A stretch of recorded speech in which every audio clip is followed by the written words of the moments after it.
Joining us here on India Today to really understand what their stand is on these hospital deaths, this strike that's happened, is Mr. Boaz Bismuth, who is a member of parliament from Israel. Mr. Bismuth, thank you for joining us on India Today. Your country is very clearly claimed you have no role in the strike on the hospital. But there are some questions, and we just played out a report that leads to questions about whether there was an attack on this hospital or was it just a parking lot. So what's Israel's stand on this particular strike, first of all? You're talking about the hospital attack, and I would say one thing, and maybe I will challenge you by asking a very easy question that everybody knows the answer. Terrorists, usually in Gaza, terrorists usually, or also, civilians, where do they hide? They hide in hospitals. You know why they hide in hospitals? Because they know we don't attack hospitals. So this myth, on the contrary, all this attack, you learn a few things from this attack. First of all, you see Palestinian propaganda. For them, immediately Israel is accused. But then everybody understands that it's not Israel, but propaganda is working, of course. Then the second thing that you see is Palestinians really don't care about life itself. Why? Because a few days before they've slaughtered our babies and then they kill their own children. So you see, this is what you learn. This is what you learn from this attack, this missile or rocket launched by mistake over the hospital. There's a comment you made, Mr. Bismuth, in the beginning saying that it's a known fact, and you challenged me saying terrorists hide in hospitals. Are you then justifying an attack on a hospital? Did I say that I justify hospitals? Of course I don't justify. I am someone who justifies life. I am someone who's against war, against killing. I mean, on the contrary, do you think I justify anything that deals with death? On the contrary, let me only remind you that you're now interviewing a member of parliament where his country was attacked and his kids were slaughtered. Huh? Women were abused. This is what we're talking. So I see that you put the emphasis on the atrocity taking place by Gaza. And by the way, responsible for that is Hamas controlling the city by itself, the region. And of course, the Islamic Jihad who launched it missile. I know.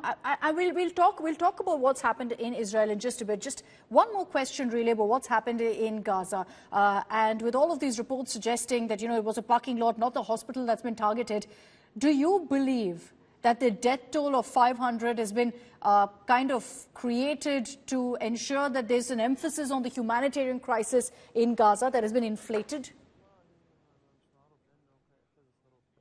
I would say again, the events, the horrific events that took place in the south of Israel, not less than 2 weeks, only to remind you that there are kids that were not yet buried, not yet identified.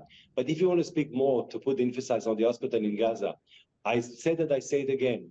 In Gaza, people go, including terrorists, they go and hide in hospitals because it will never come to our minds in Israel to attack as hospitals. Okay, let's talk about what's happened in Israel. And since October 7th to today, there's still a lot of concern about hostages. We've spoken to many family members here who've had their loved ones taken hostage by Hamas, and they're all asking, when are we going to get any news about these people who've been taken in by Hamas? How is Israel really ensuring, or what's being done to ensure the safe return of these hostages, sir? I'm very pleased that you mentioned the hostage crisis because, this is something that you must understand. It's an issue where all the international community has to put pressure with Israel in order to release those three people who, not only Israelis, you've got also other civilians over there, American civilians, French civilians, Romanian civilians, who were hijacked back to a territory, including a 9-month baby, including an 85-year-old Holocaust survivor. So what are we going? I would say one thing. Our target, our aim in this war, because it's not an operation, it's a war to bring them back and home. what we've seen, Mr. Bismuth, this was about a week ago when you had these Hamas terrorists threatening that they'd actually kill these hostages one after another and then put it out on social media, much like what ISIS does. And I know that comparison has been drawn time and again by Israel. You're saying the international community has to come together. What do you want countries to do, especially since Israel is facing a challenge on that front? You've got extremely hostile neighbors. Most of the Middle East or West Asia has taken a stand where they're backing Palestine, where they're condemning what's happened in Gaza.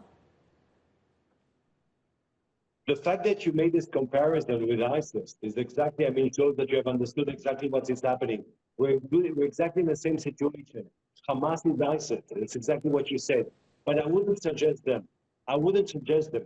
I wouldn't even want to think about such a scenario. On the contrary, I think after all the evil they have done, terrorism will be destroyed. But those civilians, those hijacked, big civilians who are there have to be released as soon as possible. There are some demands right now, Mr. Bismuth, and this has come even from one of Israel's allies, the UAE, for a ceasefire. And they're highlighting the humanitarian crisis in Gaza. What's your response to that? I would say one thing, madam. Let's imagine now you have a family in the southern border of India, and terrorists come and they burn your child and they abuse you and they kill 1,400 of your neighbors. I mean, in a population of 9 million people. Would you speak to me about a ceasefire?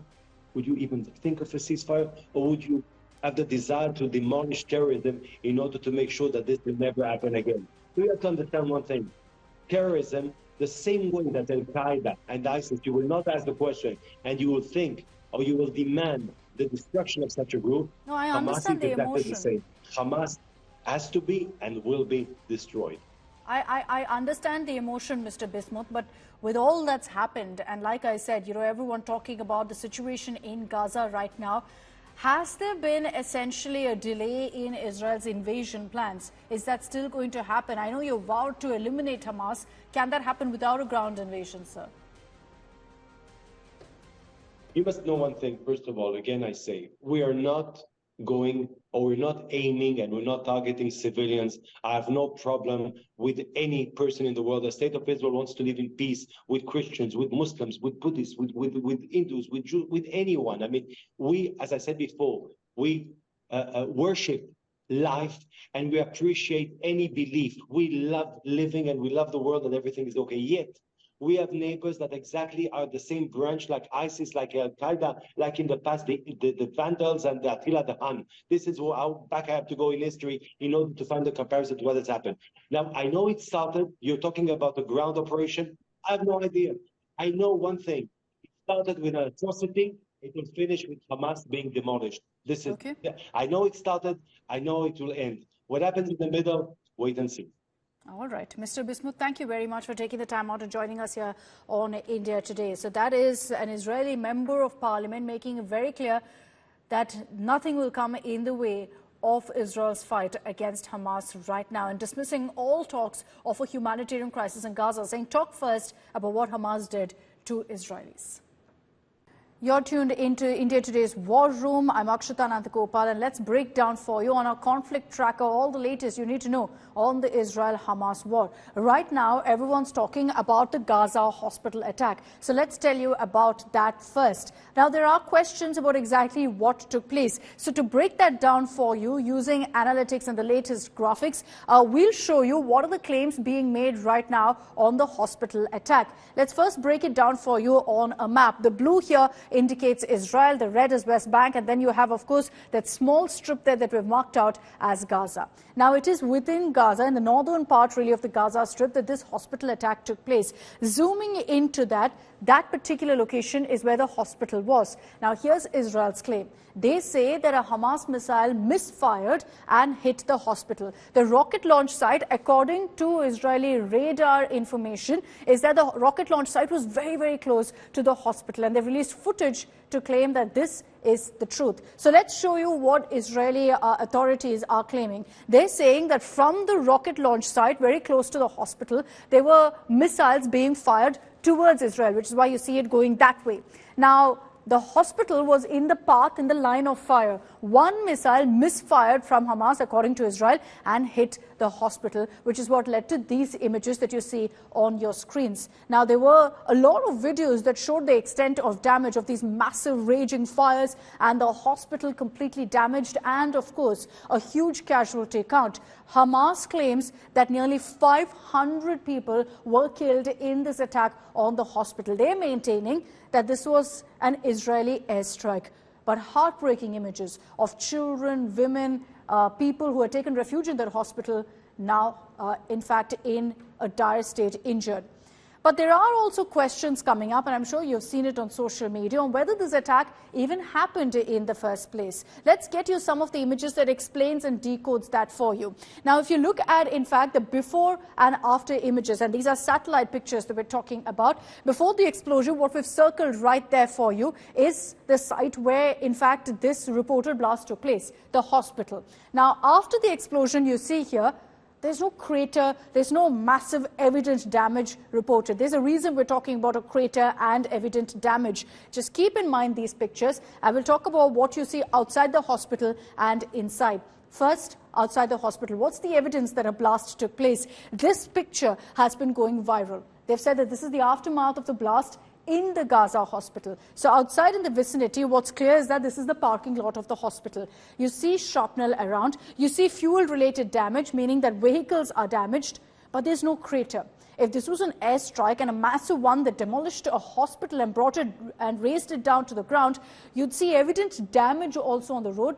That's missing, leading to questions about whether this was as massive a strike as Hamas has claimed it to be. Now, inside the hospital, what's the evidence that we have? Again, based on the pictures that have come out, there is shrapnel-related damage that's seen, but the walls are very much intact, which means that the hospital hasn't really come crashing down. Remember that there's no media access to any of these parts of Gaza, so we're very reliant on media, on really reports that come in from locals, from the Hamas, from any authority there.